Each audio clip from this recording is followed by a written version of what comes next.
The people in the largest kingdom of Moor were proud of the fact they owned the most magnificent door.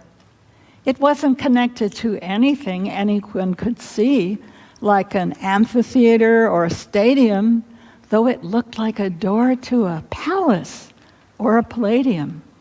It was gold and silver with filigree designs and stained glass windows with scenes from ancient times. But the miracle was it didn't fall, though it stood on a hill next to nothing at all. Now, in spite of the fact there was nothing there to ground it, people came to worship it.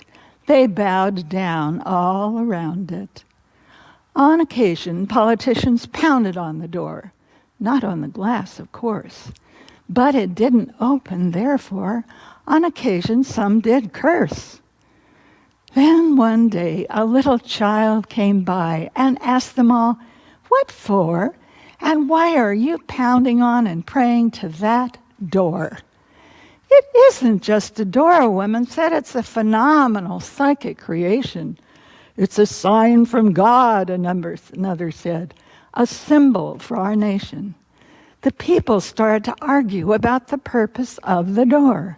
Some said it was the door to peace. Some said the door to war.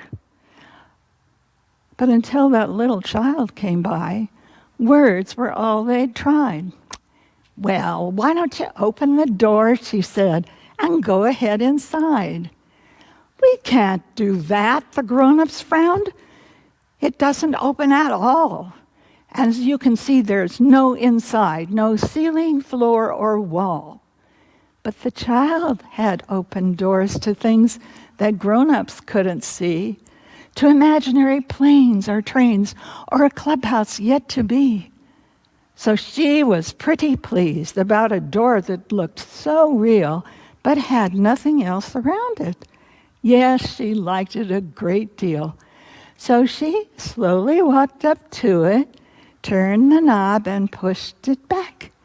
The door had opened easily, much wider than a crack. The people groaned and moaned and sighed as they watched her step right through. Then she turned and smiled and beckoned them, and up came one or two, then three, then four, first cautiously, in case her smile hid lies.